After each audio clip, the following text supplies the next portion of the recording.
Tulsa Colts, owners of the worst record in the NFL, and blundering Bucks, owners of the second worst record in the NFL, playing in a meaningful game this late in the NFL season? Believe it or not, about the only thing the Colts did right this season was lose enough games to earn the #1 pick in next year's draft. They also own Tampa Bay's first-round pick.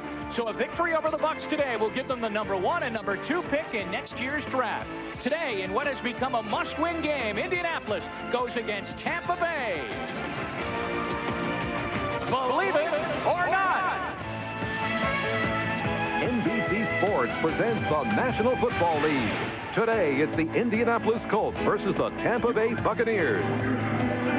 Welcome to Tampa Stadium, everybody, where they hosted Super Bowl 25 back last January. And today, as the Colts and Buccaneers get set to go, they're calling it the Reese's Bowl. That's right, super spelled backwards. Indianapolis, with a win today, will have the #1 and 2 picks coming up in next year's draft in April.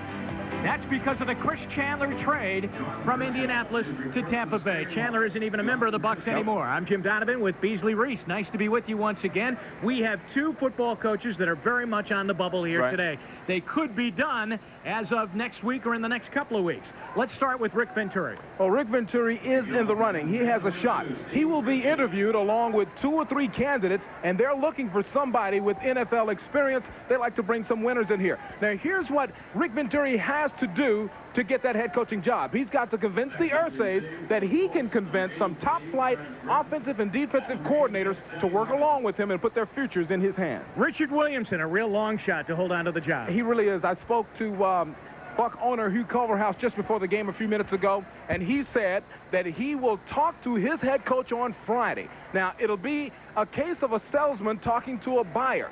If Richard Williamson can convince Hugh Culverhouse that he has a definite plan of future works that will get this organization turned around, he'll get the job. If he cannot, he will not get it. Tampa Bay will kick off to Indianapolis. The Bucs have won twice. Indianapolis has won once. Steve Christie nails a line drive. 5 yards deep in the end zone. Sammy Martin will keep it in the end zone and a touchback. The offensive line banged up. They hope that Irv Pankey, back for his second game, can hold the fort at left tackle. But this offensive line has just been besieged by injuries since training camp. Jeff George has been the victim of that offensive line being injured. He's been sacked way over 50 times coming into the game. Clark is in for the sick Eric Dickerson, who's had the flu and is trying to get back into the lineup today. And then when they go to a 4-wide situation, Clarence Verdun, a speedy wide receiver, and Sammy Martin come in to join that offensive set. Manoa is in the backfield as the lone back in that backfield right now. First down at the 20-yard line as we look at Jeff George, wrapping up his second season as the quarterback for the Indianapolis Colts. This is Tim Manoa. And Manoa runs it out near the 23-yard line. Ray Seals is in on the tackle for the Buccaneers, along with Newton. Here's the front seven. Seals is in there with Nichols and Newton. Good linebackers, McCants, Murphy, Solomon, and Thomas. McCants actually goes as a down lineman now, although you'll see him up an awful lot. In the secondary, 2 rookies at safety, Covington and Carter. And then when they go to their nickel situation, the Buccaneers bring in Frizzell and Darrell Fullington. Second down now for Indianapolis. Ball is at the 23-yard line. And George goes back to Manoa. And Manoa runs it out near a first down and pushes just short of the 30-yard line, brought down by Jesse Solomon.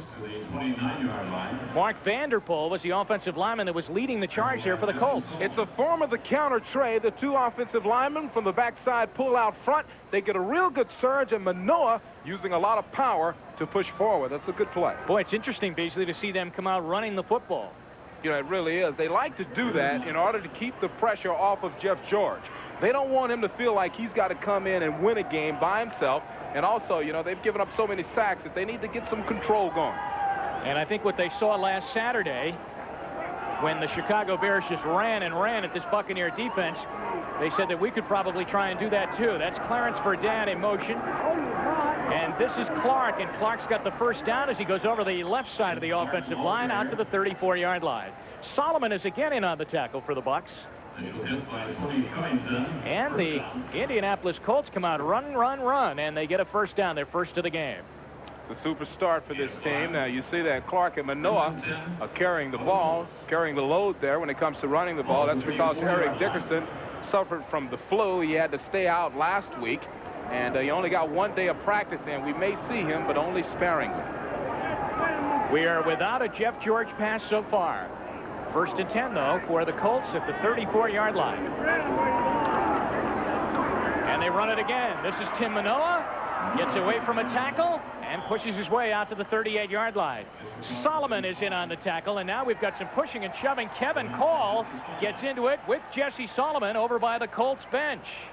So you can see that there are some high spirits here in this ball game. Two ticked-off football teams. There is one very ticked-off linebacker, and there he is, Broderick Thomas, who did not make the Pro Bowl. You know, he really should have. He had an excellent year, and if you look at him right now, you can see a yellowish lay on his hip. He's wearing that in protest, you know, because he feels like he should have gotten off an airplane in a few weeks and had one of those things wrapped around his neck in honor of making it to Hawaii and the Pro Bowl. I mean, he is not bashful. He is upset. Second down now, 6 yards to go. George for his first pass, and it's complete. Bill Brooks takes it off his knee and carries out for a Colt first down out to the 48-yard line. Covered on the play by rookie Marty Carter out of Middle Tennessee. You know, we spoke to Billy Brooks over the last couple of days since we've been in town, and he says that, you know, they want to come out here and show that they've got a lot of pride. Nobody wants to lose this game. They want to come out and show that they are not the worst team when it comes to final record in the National Football League. That's a good play there by a good player, Billy Brooks. First and 10, the Colts have it at the 48-yard line. Clark and Manoa set behind George. This is Clark. Manoa gives him a block, but he's trapped and brought down. I'll tell you who looks like a Pro Bowler off the start of this game. It's Jesse Solomon. He's made about 5 tackles so far. Jesse Solomon is all over the place once again. That was a form of a counter, and the Tampa Bay defense got some good pressure. You see the line pulling from the backside. You've got some penetration up front, and whenever you get that, that basically destroys the play. You get the running back dancing around in the backfield, and the pursuit has time to come around, and Solomon, of course, that time leading the charge. Second down now. 13. They lose 3 on first down. 10.5 to go here in the first quarter. No score. The Colts and Buccaneers from Tampa Stadium.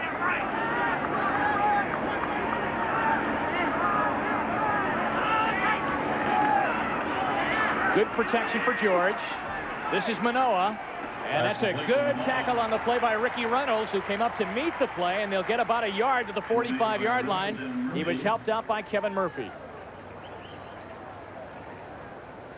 Indianapolis offensively, Beasley, take a look at this compared to the NFL average, and that's really where you see the numbers don't lie why they've only won 1 ball game. You know, if you've played 17 games, you get a real good test of what's going on. You see the touchdowns leaping out at you. Only 14 touchdowns for the Colts compared to an average of 31.7 league-wide. That tells it all. They will need a big play here on third down. Third down and 13 yards to go. Brooks in motion. Dumps it to Clark. To the 50, and chased down by Thomas. That's a loose football, and the Buccaneers have it at their own 45-yard line.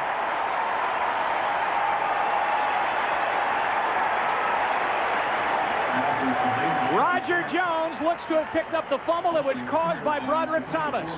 There was very good protection here, kind of almost like a shuffle pass out to Clark. He makes some nice movement, but Broderick Thomas coming over the back with a big swat, batting that ball out, and it bounces around. You saw some defensive players actually try to pick it up.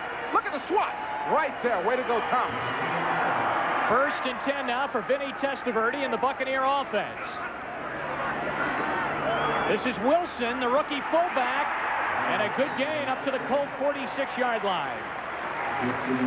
Here's the offensive line. This offensive line, they feel, has just the last couple of weeks started to come together right now. Gruber, McHale, Mayberry, Beckles, and Taylor. Testaverde did not play last week because of a sore back. You just saw Wilson. Reggie Cobb's been playing well. Hall, Carrier, and a good rookie out of Florida State. Dawsey, Lawrence Dawsey. And then in the 4 wide set, Drury and Anderson come in. They are really hurting at the wide receiver spot because of injuries. Second down, less than 1. Wilson again, first down. Let's meet the Colts defense right now. A defense that was just steamrolled against Buffalo last week in a Sunday night game at the Hoosier Dome. Indianapolis defensively today, now playing on a short field at the 42-yard line. We'll get you their lineups on our next play. First down for Tampa Bay. They pick up a Ken Clark fumble. Roger Jones scooped it up, and here's Testaverde now. Tampa Bay trying to grab the early lead and turn in some points off an Indianapolis turnover.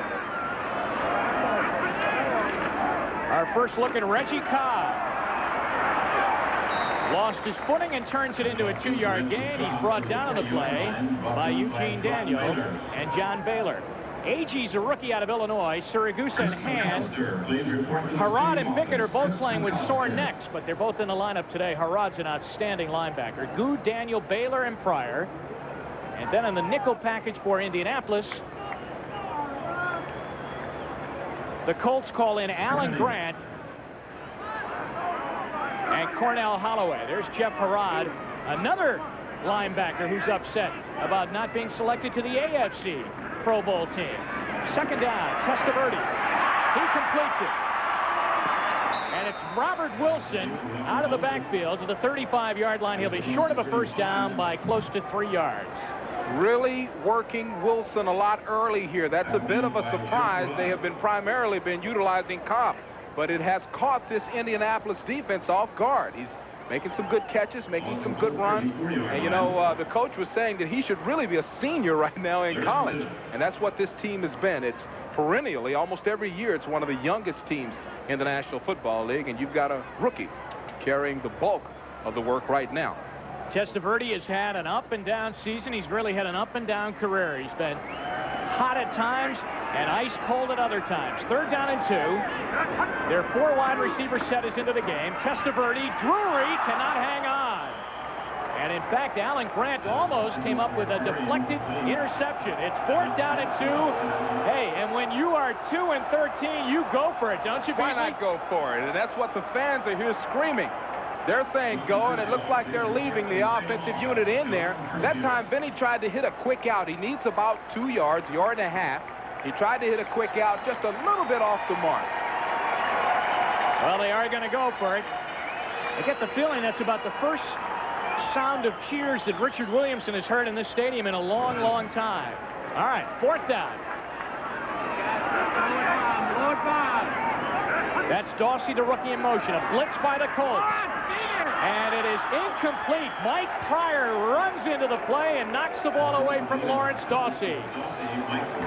The Bucs fail on 4th down. Indianapolis ball when we come back. Scoreless.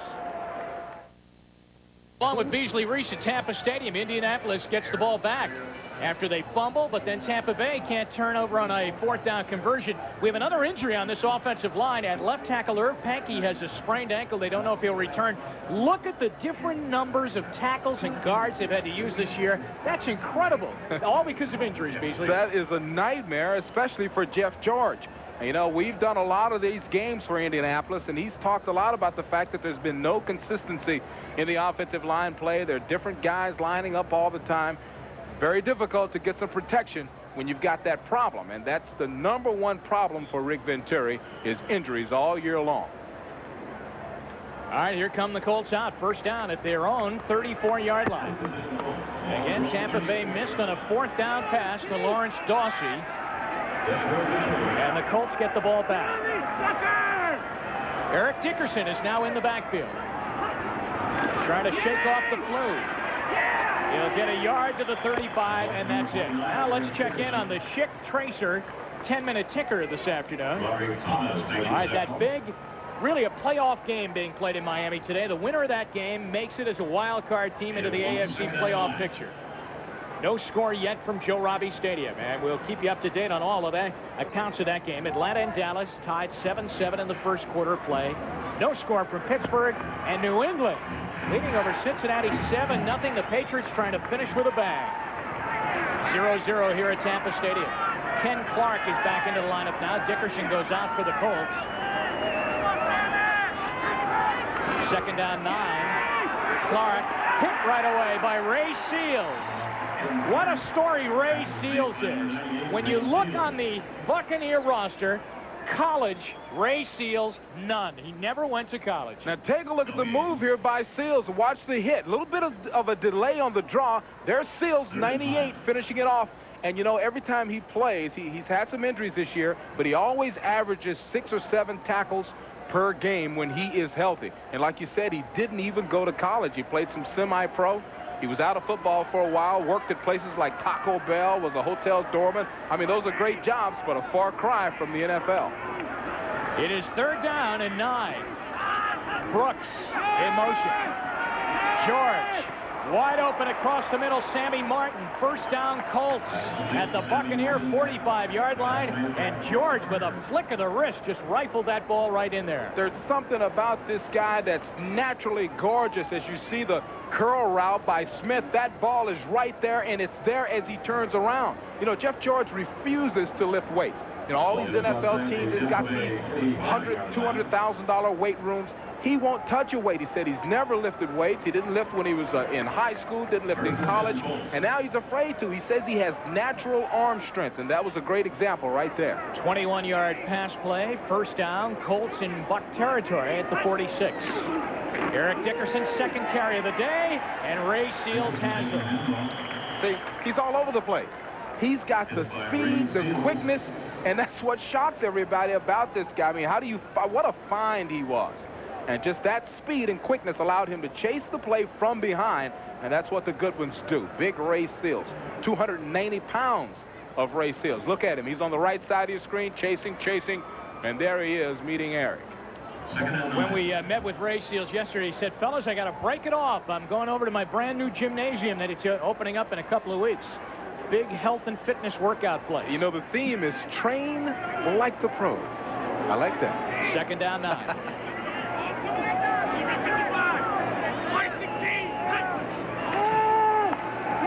George with a lot of time, and it's tipped by Solomon.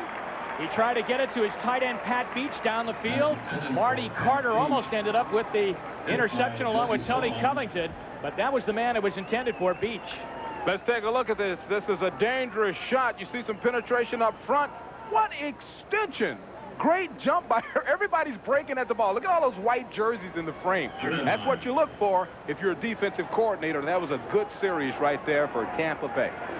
That's the first miss of the day for George. He's 4 for 5 now, 37 yards in passing. And he's also third down and 9 to try and keep the drive going. Oh, they snapped the ball early. It hit him right in the belly. And it's Buccaneer ball. It's picked up by Tim Newton. Well, that's in true Reefus Ball fashion. Well, the Bucs are getting the breaks. There's no question about that. You know, sometimes you go on first sound. The quarterback will say, we'll line up and we'll go on first sound. He gave the sound. There was the snap. He wasn't ready for it.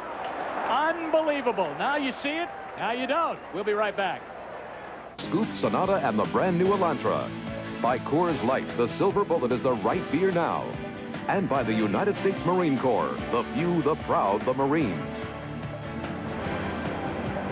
Welcome back to Tampa, everybody. Jim Donovan and Beasley Reese. Watch Baldinger hit George with a fastball right on the numbers.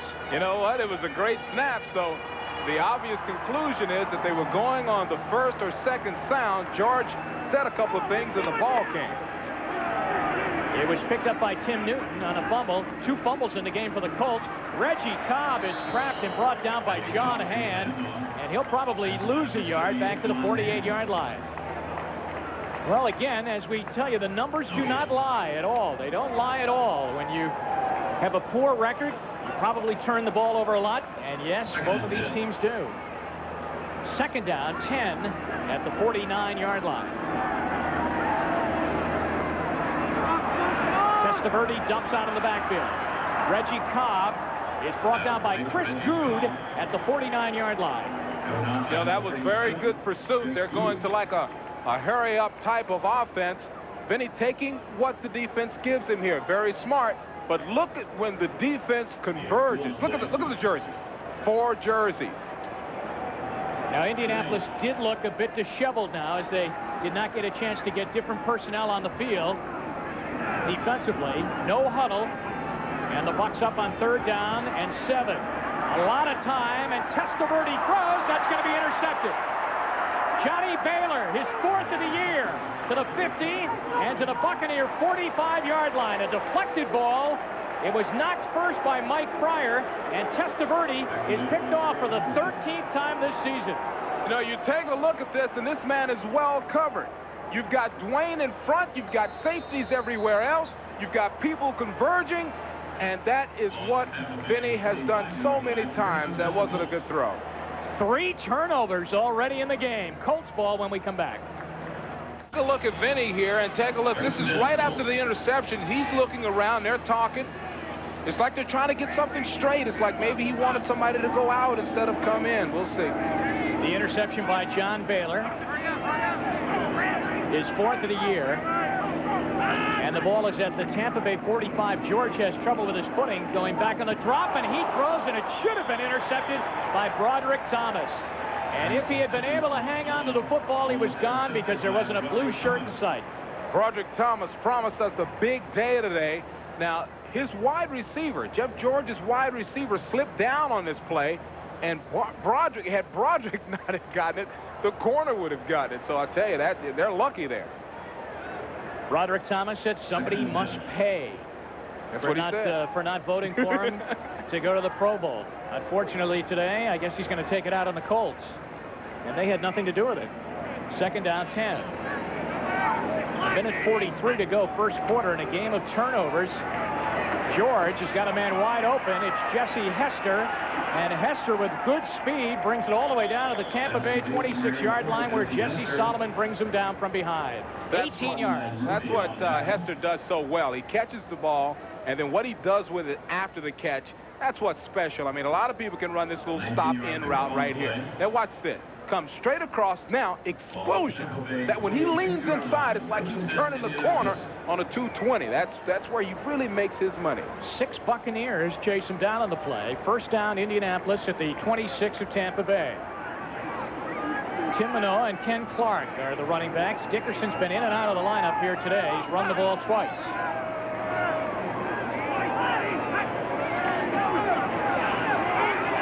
George with plenty of time. Throws for Clark.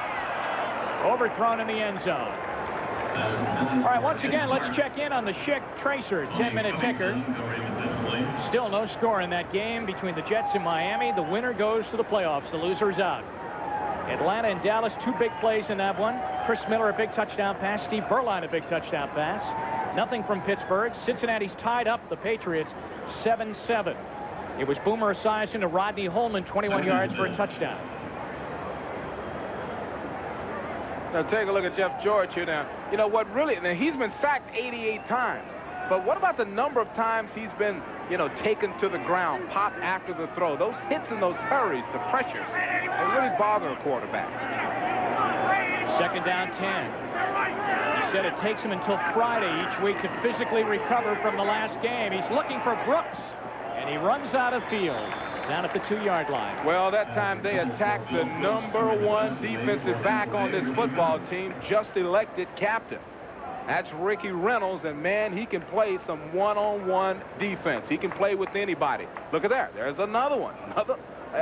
Man, I wouldn't play quarterback. I mean, geez, every time you get hit, I don't care if you throw it, I don't care if you hand it off, they try to hit you.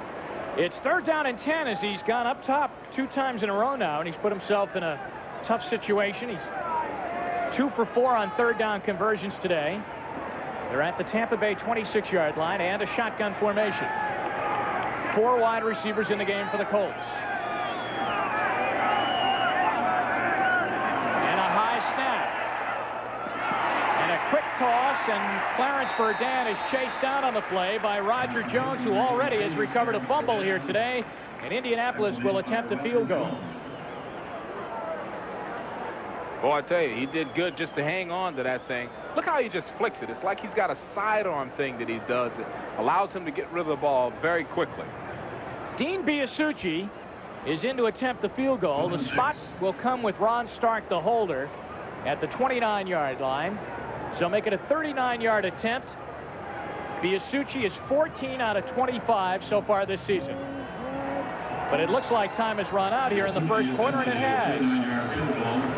So they ice Dean Biasucci, and we'll have to wait to see if he can give the Colts the first points of the game when we come back. NBC NFL doubleheader today. Big game, Kansas City at L.A. The winner of that game will end up with home field in the wild card game next week, and they'll play each other next week, too, in the opening round of the playoffs. Kansas City and the Raiders, two teams that have quarterback problems as they go to the playoffs. Biasucci, in a 0-0 game after one quarter, will attempt a 39-yard field goal. He's 2 for 3 within this distance. And he is right down the middle and good, and the Indianapolis Colts jump out to the early lead. 3-0 Indianapolis. We'll be right back to Tampa Stadium after this timeout. Turns the Johnny Baylor interception into a field goal. They lead 3-0. Biasucci kicks his 15th of the season. A 39-yard shot to give the Colts a 3-0 lead. Back deep, Willie Drury was the deep man. Now they've changed it, and Gary Anderson is back deep, standing back at his goal line, awaiting the Biasucci kick. 3-0 Colts. Just started here in the second quarter. In fact, the field goal was the first play in our second quarter. Anderson will take it at the 3. And he is brought down at the 23-yard line. Bruce Perkins is in on the tackle. Now, once again, if Indianapolis beats Tampa Bay here today, they will end up with the number 1 and 2 picks in the draft. The only other time that ever happened was 1958. The Chicago Cardinals had the 2 top picks in the draft. With the number 1 pick, they went for King Hill. There he is. With the number 2 pick, they went with John David Crow, now the athletic director at Texas A&M. And who knows, at the end of this afternoon, an Indianapolis win might give them that exact situation. First down, Reggie Cobb takes the pitch. And Cobb brings it out to the 27-yard line, brought down on the play by Jeff Harrod. 54, Jeff Harrod. Let's check in. Brad Baxter has scored for the New York Jets in that big game down in Miami. The winner goes to the playoffs. Jets lead 7-0. Buffalo on top 7-0. Dallas has jumped ahead of Atlanta 14-7. Pittsburgh with a Gary Anderson field goal leads over Cleveland. And they're tied at Riverfront Stadium in Cincinnati, the Patriots and Bengals. And the Colts lead here at 3-0 over Tampa Bay. Testaverde was intercepted for the 14th time today. It led to an Indianapolis field goal. Second down, Reggie Cobb. He runs right into Jeff Harrod. And Beasley, the more I see Jeff Harrod, the more I believe he should be a Pro Bowler, too. You know, he has always been a high-production guy. And you take a look at the surge here. He snuffs this thing out immediately. And in the pursuit of this defense, look at everybody coming in there. Baylor. There's people coming from everywhere. And that's why there's Wayne Bickett standing over the thing. And that's, that's what you want. When you're a defensive coordinator, you want to look at a picture and say we had 3 guys and another 2 guys coming in making the tackle. Third down at 6. And Testaverde goes into a shotgun. And he's looking long. And it's incomplete. Carrier is the intended receiver. Testaverde is pleading for a flag. He felt the Carrier was locked up and tied up going down that far sideline, and Richard Williamson does not get the flag, and instead the Bucs must punt. Johnny Baylor was on the coverage with Pryor. So we'll see Mark Royals for the first time today. Let's take and see if we can figure out whether or not he was interfered with. There are the athletes. I don't really see it. I think they're contending that Baylor might have had his hand on his shoulder running down the field. Royals will hit it from his own 12-yard line. Clarence Verdun is back deep for Indianapolis. Good defensive series for the Colts. This is very returnable. Here's Verdun from inside his 30. He kind of ducked underneath the pursuit. There's a flag down as he carries it out to the 40-yard line. So it was about a 12-yard return. Darrell Fullington was in on the tackle. 45-yard punt by Royals, but there was a late flag that went down. You know, that's the first penalty that we've had. And it goes against Indianapolis. So we've had 3 turnovers.